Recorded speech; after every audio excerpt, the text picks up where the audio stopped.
यूं तो भारत त्योहारों का देश है। शायद ही कोई एक ऐसा दिन होता होगा जब 365 दिन में भारत में कोई व्रत, त्योहार या पर्व ना मनाया जाता हो। परंतु भादो मास के आते ही, जैसे ही भादो मास समाप्त होता है, उसके उपरांत तो एक त्योहार, व्रत, पर्वों की एक लड़ी सी ही लग जाती है। सबसे पहले श्राद्ध पक्ष आता है। पितृ पक्ष में सब लोग बड़ी श्रद्धा के साथ, माना कि मन में इतना उल्लास और हर्ष नहीं होता, परंतु सबके मन में एक श्रद्धा भाव होता है। आशीर्वाद लेने की आकांक्षा होती है मन में। पितरों की पूजा की जाती है। जिस तरह से हम किसी भी अच्छे पर्व के लिए, जैसे विवाह हो, शादी हो, जन्मदिन हो, बुजुर्गों का आशीर्वाद हमारे लिए बहुत ज़्यादा ज़रूरी होता है। उसी तरह ही पितृ पक्ष में, श्राद्ध पक्ष में जब हम जो पूजन करते हैं अपने पितरों का, वो भी बहुत आवश्यक है। वो न केवल उसी वर्ष की ही खुशियों को संजो के हमारे लिए लेकर आता है, परंतु आगे आने वाले हमारी जिंदगी के सभी साल बहुत ही आनंद के साथ बीतते हैं। जी हाँ, इस बार जब पितृपक्ष आया तो उसके उपरांत एक माह का पुरुषोत्तम मास था। पुरुषोत्तम मास जो प्रत्येक 3 साल के उपरांत आता है, इस कारण से इस एक महापुरुषोत्तम मास की देरी हुई और फिर नवरात्रे आए जब माँ दुर्गा की पूजा की गई। माँ दुर्गा की पूजा तो बहुत हर्षोल्लास से होती है। बड़े बड़े पंडाल सजाए जाते हैं और इस शारदीय नवरात्रों में तो रामलीला भी होती है, परंतु इस वर्ष ऐसा नहीं था। कोरोना के कारण जो हमारी पूरे विश्व में फैली हुई है, दशहरा भी हमारा बड़ा रूखा रूखा सा गया, परंतु मन में एक बहुत ही विश्वास था, उसके प्रति एक समर्पण था कि जिस तरह से असत्य पर सत्य की जीत होती है, अन्याय पर न्याय की जीत होती है, भय और अराजकता पर निर्भयता और विश्वास की जीत होती है, उसी तरह से ही ये पूरा विश्व बहुत ही जल्दी इस महामारी के जो जंजाल है उससे निजात पाएगा और हमारा आगे आने वाला ये जो संवत्सर है 2021 मार्च के उपरांत जरूर खुशहाली रहेगा और पूरा विश्व इस महामारी से मुक्त हो जाएगा। ये एक सबसे अच्छा संदेश है जो मैं पूरे विश्व को देना चाहती हूँ। मैं एस्ट्रो डॉक्टर शालिनी बहल, वैदिक astrologer, tarot card reader, vastu expert, numerologist, signature analysis and face reader, आज आपके सामने अपने YouTube channel astro doctor Shalini Bahl के तहत जो ये त्यौहार आ रहे हैं, उन त्योहारों को एक श्रृंखलाबद्ध में अपने सभी एपिसोड्स में आपके सामने लेकर आ रही हूँ। और उस श्रृंखला की जो सबसे पहली कड़ी है, उसकी शुरुआत करते हैं हम करवा चौथ के व्रत से। जी हाँ, करवा चौथ का व्रत जो हर स्त्री पूरे वर्ष भर इस दिन का इंतजार करती है। यह दिन कार्तिक मास के कृष्ण पक्ष की चतुर्थी को मनाया जाता है।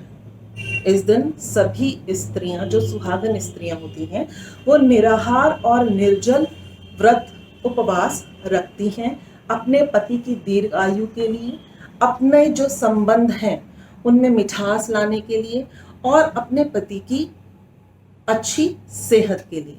जो करवा चौथ का व्रत है, इस दिन सभी निराहार रहती हैं, परंतु इसकी क्या विधि है, किस तरह से इसमें पूजन अर्चना की जाती है, संध्या काल में क्या होता है और अंत तक क्या करना चाहिए, आज के दौर में बहुत ज़्यादा या कहें कि समय की कमी के कारण लोग बहुत कुछ भूल जाते हैं।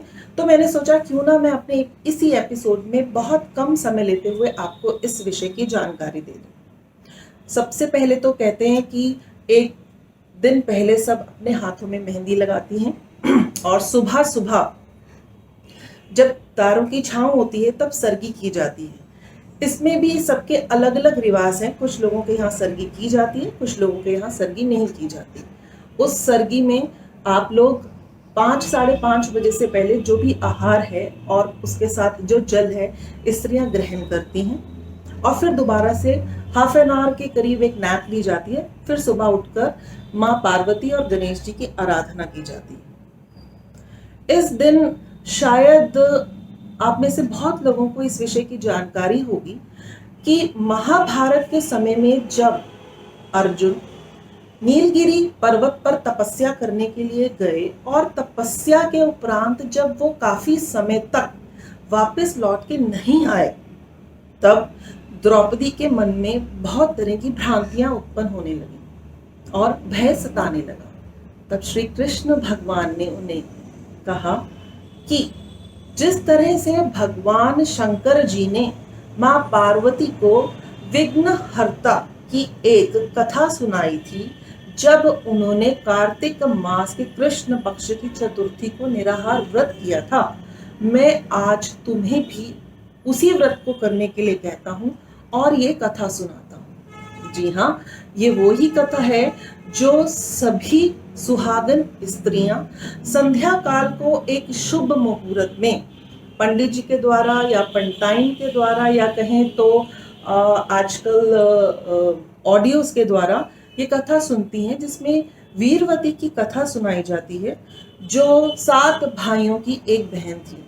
मैं यहाँ आपको एक कथा नहीं सुनाऊंगी, इसमें क्या किया जाता है इसके विषय में बताऊंगी।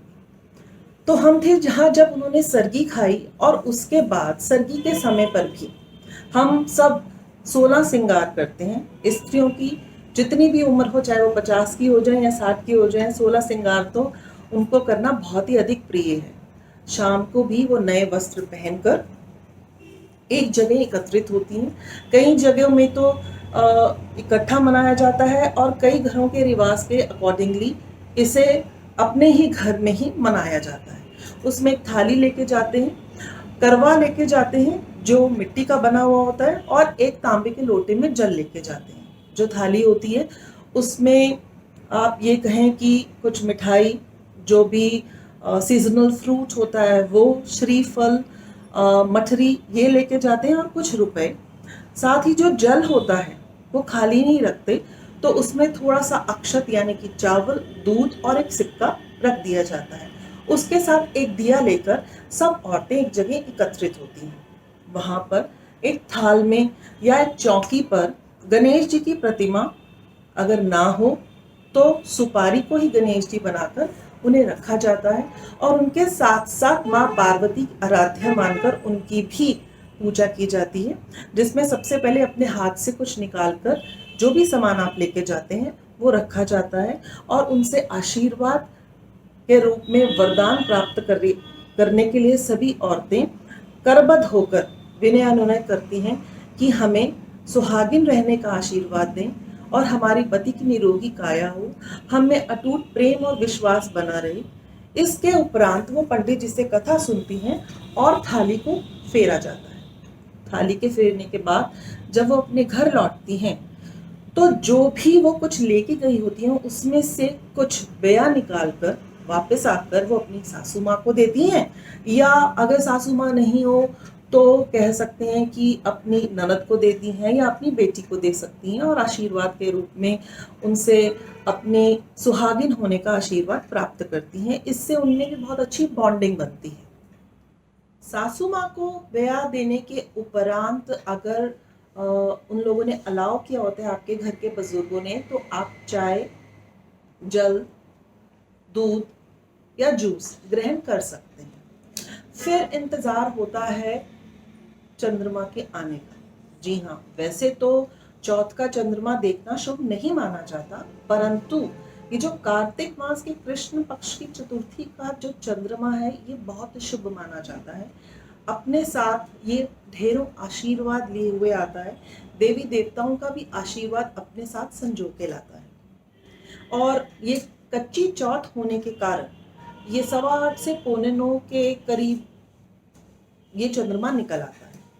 इसके अर्क देने के उपरांत अब अर्क में क्या करते हैं, छलनी लेते हैं, जो दिया आप साथ में लेके गए थे संध्या की आरती में, वो दिया उसके साथ लेके जाते हैं, कुछ मिष्ठान या फ्रूट लेके जाते हैं, जल का लोटा लेके जाते हैं। चंद्रमा जब पूर्व दिशा में निकलता है तो अगर जो स्त्रियां जो लेफ्ट फुट है उसे ऐसे रख के राइट फुट को एड़ी लगाकर और जो उसकी मिडिल फिंगर है उसमें अगर सोने की मुंदरी रखती हैं और ये यूं उठा के रखती हैं, तो कहते हैं कि आने वाले जो वर्ष में पति की जो इनकम है या जो प्रॉस्पेरिटी है या जो व्यापार है, उसमें दिन दोगुनी रात चौगुनी तरक्की होती है। फिर चंद्रमा को छन्नी से देखते हैं, 3 बार उसको जल का अर्घ लगाते हैं और 3 बार ही प्रसाद का। फिर उसी छन्नी से अपने पति का चेहरा देखा जाता है।